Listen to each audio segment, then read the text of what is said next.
Hello and welcome to Financial Education for the Nation. Happy 2021. New year, new you.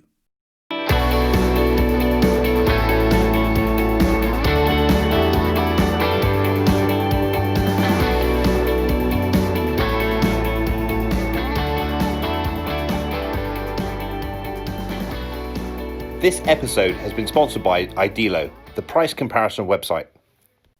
Okay, so the start of the new year is the perfect time for you to take a deep breath and say, I've decided to have a great future and I'm going to make that my financial future. And I realize that what happened in the past does not reflect on what's going to happen in the future. So if you've had lots of mistakes in the past, doesn't mean that your future is going to make lots of mistakes. It's your decisions that you make, not your environment, that's going to dictate that. Let's make 2021 your best year yet. Embrace new financial habits. They won't always be perfect. You will, or you may slip up at times. It's just like walking. First time you got on the bike, you didn't just jump on the bike and cycle off. You may have fallen off, but you persevered, you kept going. And that's because it was important to you to do that. And financial journey is exactly the same. Just because you do certain things doesn't mean that you're going to get it perfectly right just on day one, but you must persevere with it. As human beings, we like instant gratification. We like to get things. We're so trained now to just have things wherever we want. Amazon is a classic. I buy something, it arrives the next day. And I was talking to my electrician the other day, and he was all excited because he thought that Amazon will soon be delivering the same day in our area because of a new warehouse opening up. I was like, the same day? Do we really need that the same day? Surely we can wait just 24 hours for something to arrive. I remember when we used to wait a lot longer. I talk about financial freedom because I think that's what your goal should be. And it's just my opinion. But financial freedom to me is the freedom from the worries of money. It's not the Americanism that you might think of, okay, financial freedom, I can do whatever I want when I want, that kind of thing, which it could be for you. But I think as a stepping stone that we have our compelling vision and stuff, I think if you sort of start looking and you start agreeing and understanding that you want financial freedom, then that's a good place to start because I think it's so important for people. People fail at mastering finances because they don't appreciate that we are physical beings run by our emotions. And I've said this a number of times before, but I really do mean it. It's our emotions that dictate our decisions, how we're feeling. Does that make sense? And when we sort of look at a computer, for example, you got your computer on the outside and it's solid, but it's the software that runs the computer. It's the software that's really important. Yeah, I agree, your RAM and your hard drives are important because that's about storage and you've got to have connectivity and this, that, and the other. But the same with individuals. We've got to have good health. Okay, we've got to have our physical well-being and stuff to make sure we can work. But it's our software, our emotions that will dictate whether we succeed or not. If we don't understand our software, our PC won't work. So let's try and make sure that we understand it's our emotions that are going to help us succeed in life as opposed to any process or checklist. We're the same. You may want to achieve financial freedom. You may want to lose 3 stone. You may want to meet the perfect partner. But if you don't understand what makes you tick, what makes you operate, you're going against the grain. It's going to be so much harder. So I think what we need to do is just really need to understand what's important to us in life. It's playing with somebody else's toys, having something what somebody else has got isn't going to make you happy. I've got lots of people around me that they see someone's got a Ferrari, so they go and buy a Ferrari. They've got a Rolls Royce, so they want a Rolls Royce. Or, they've got a bigger house, so they want to get a bigger house. And really what's important is you've got to say, what's important to me? How do I want to live my life? What's on my bucket list? And start working your way down and ticking those things off because that ultimately will bring you true wealth, true happiness. In my book, The Money Plan, I write about a compelling vision. And a compelling vision is I describe as your desired lifestyle, what you're moving towards, because it's very important to me that if you want to be pushed and pulled, so you want to push and drive yourself to go and achieve whatever it is you want to achieve. But if you've got something that excites you, you'll be pulled towards it as well. So it's kind of like you've got both things working in your favor. Now, for a lot of people, where they are today and their compelling vision, like a void, they're just too far, and they feel it's too much to achieve. So what we do is we bridge that gap. We bridge that gap by having visionary goals. I call them visionary goals because they're not too specific. They're sort of things that you want to aim towards. So it might be, for example, I want to be free from working, or I want to live in the Cotswolds or the countryside or Cumbria. Okay, so you've got visionary goals that you're working towards. They would be so specific in their nature because goals generally are very specific. But I also recognize that 5 and 10 years are a long way away. Now, they'll be here before we know it, but they are still a long way away.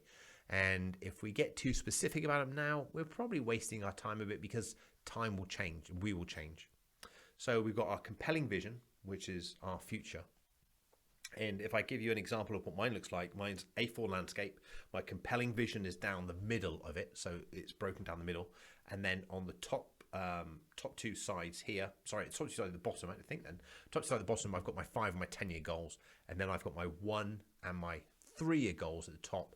And my 1 and 3 goals are very, very specific. They're very, very specific, because 3 years, it's going to go in a heartbeat. But what the aim is that we've got these specific goals, 1, 3, 5, 10, your compelling vision. They're all aligned. They're moving you towards what it is that you want out of life. And then when something else shiny comes along, if it's not really what you want, you can admire it and appreciate it, but you don't go off at a tangent to it. Okay. And when I'm setting my 1-year goals specifically, I set them as peak goals. And what I mean by peak is I want something personal. Okay, so something personal for me to achieve.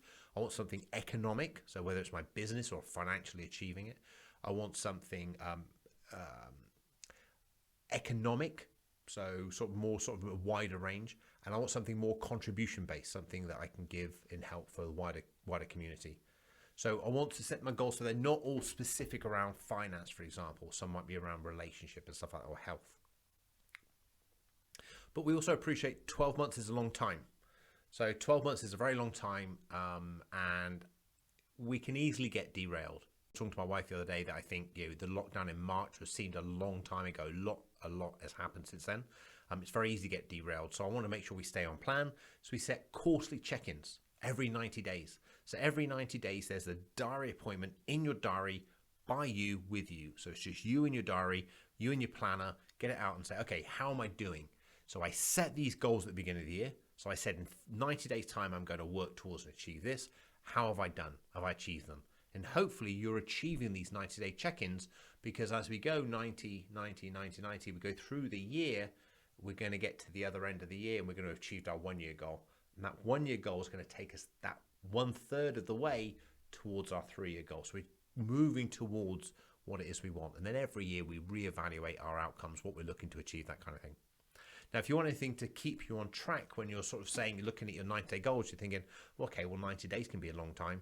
I often journal every morning. So I get up and I write down some action points, 5 action points that I want to do that day. And those 5 action points are going to take me closer towards my 90-day check-in.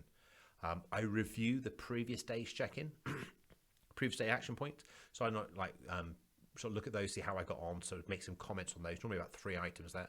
I generally write down a few things that I'm very grateful for in life, because I think that keeps us humble and grounded, and I believe that true wealth comes from that. I think really about being very appreciative of your surroundings and what you have in life makes you wealthy now, and therefore you have a wealthy life, rather than looking to achieve wealth, which is therefore it's external, it's outside of you, and it's in the future.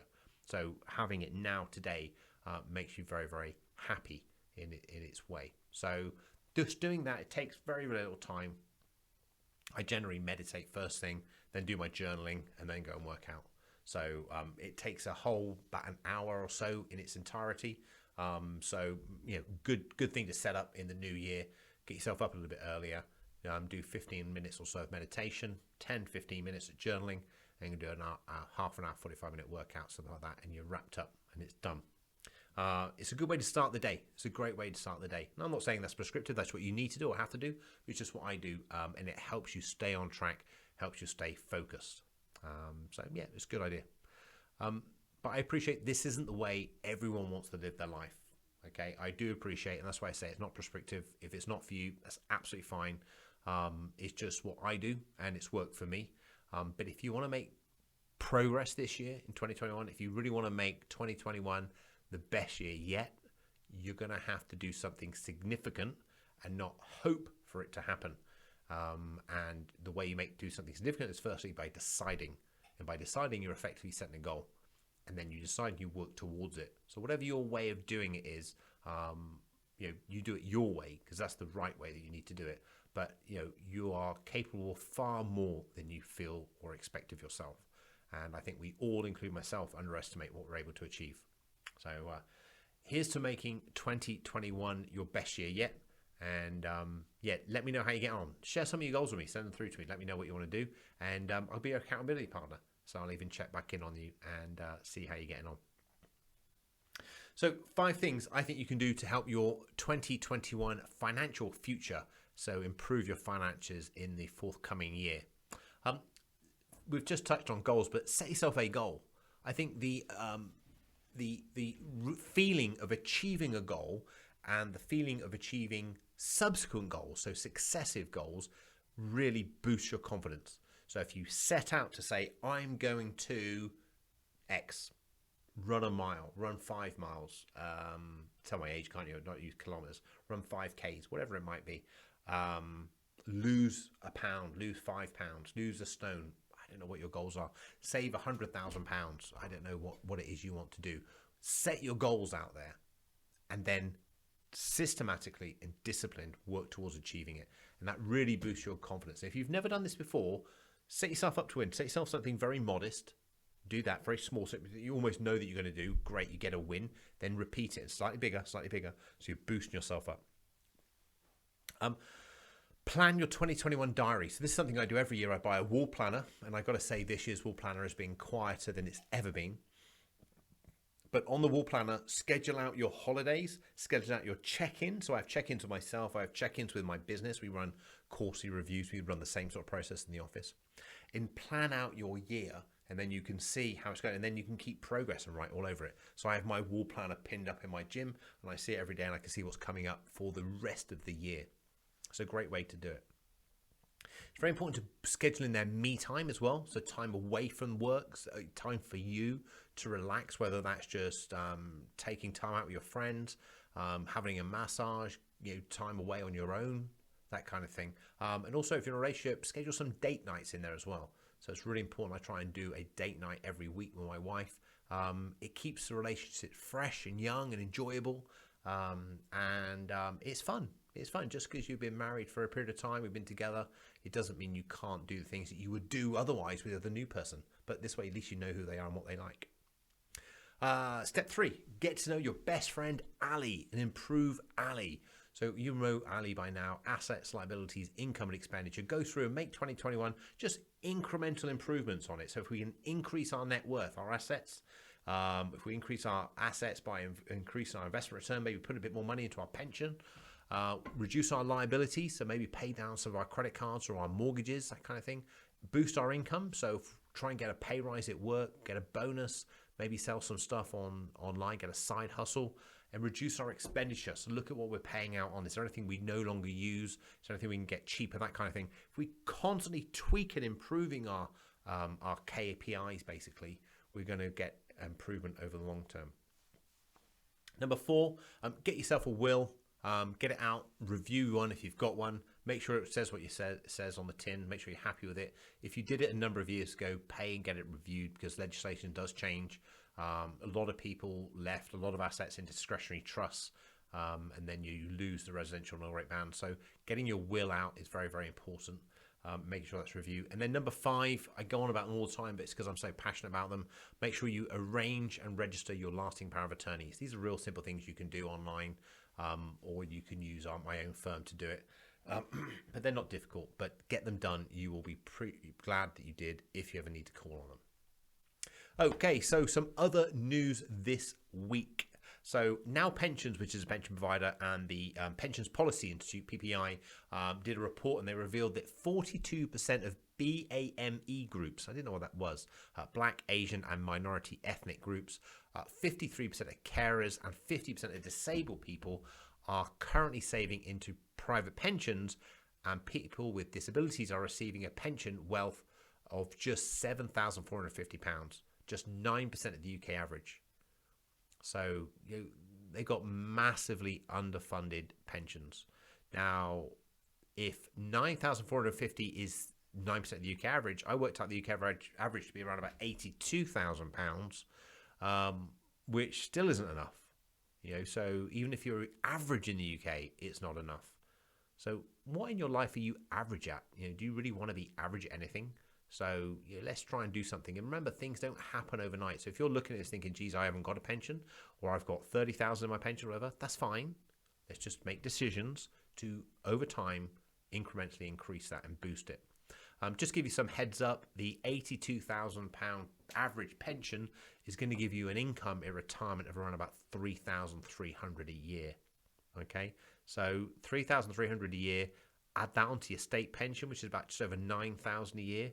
You'll be lucky to even pay tax. Now, I know you might think, well, that's very tax efficient, but it means you haven't got much money to spend and enjoy. So we'll spend a bit of time this year on ways to boost your retirement income and your pensions as well. Sticking on the retirement front, according to research by Irwin Mitchell in conjunction with YouGov, 40% of adults aged 40 and over who have never been married had not planned for retirement yet, compared to 23% of married people aged 40 and over. Though, that's fascinating, isn't it? I just find it fascinating that people don't plan for their retirement, but I guess it's the business that I'm in. But yeah. Research also found that 32% of married people knew what income they needed for retirement and how to achieve it. Great. They probably work with a financial planner, compared with just 17% of single adults aged 40 and over. So I know retirement is, for so many people, so far off in the future, but it's going to come round, and it's just about putting plans in place now so that you are ready when it does arrive. Questions in for the readers this week. So I run my own business. With COVID, it's made me worried about what would happen if I were to die. What life cover do I need? Okay, so when you run your own business, whether it's a partnership or a limited company, one thing you do need is a business agreement, shareholder agreement, or a partnership agreement, and that basically outlines what's going to happen on your death. If you don't have anything, then if you're a limited company, your shares in essence pass to your spouse or your family. So your surviving business partner will then be in business with your wife.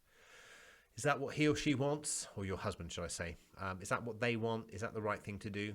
So a business agreement will correct that and sort that out. And then in addition to that, you need to make sure it's what we call funded, so that there is a bit of money in place to compensate the estate of the deceased on their death, so that the shares can fall to the survivor. So a good example, two guys in business together, one of them dies, the shares go to the deceased family, and there's some life assurance in place that will pay the deceased family for letting up or giving up their shares, and the shares go to the survivor. So the survivor then owns 100% of the business. So it's important you get these things looked at. A good financial planner will be able to arrange them for you. It's very important, but that's the ownership side of it. But also remember, and don't discount, that many overdrafts or credit lines will be called in. So if you've got overdrafts or invoice discounting, that will also be called in. So that will need to be repaid. So can the company afford that? And is the company going to be at risk if one of the business owners dies? Small businesses, generally, they're the key employees. So maybe a key person insurance policy as well is also needed. Again, a good certified financial planner will be able to help you with that. Next question. I am 70 years old and own my own home. I am fit, and COVID has made me realize how important life, there's a bit of theme here, how important life is. Can I borrow against my own home? Okay, so what you're referring to here is equity release. Our first recommendation for people is, look, equity release can be expensive. It's a lot cheaper than it used to be, but it can be expensive. So we always recommend you look at downsizing first. Is the home you're in the home that you want to spend the rest of your life in? If it's not, perhaps now's a great time to downsize, buy the property that you want to live in your later life, and then release equity that way. That is our first point of call. If that's not going to work for you, then we suggest that you do look at equity release schemes and use the Equity Release Council membership. Is like a governing body, as it were. It's not a regulatory body, it's an association, but hopefully, though, there's criteria that their lenders have to abide by about no negative equity guarantees that will kind of put a layer of protection in there for you as well. But yeah, equity release basically is a reverse mortgage, as they're called in America.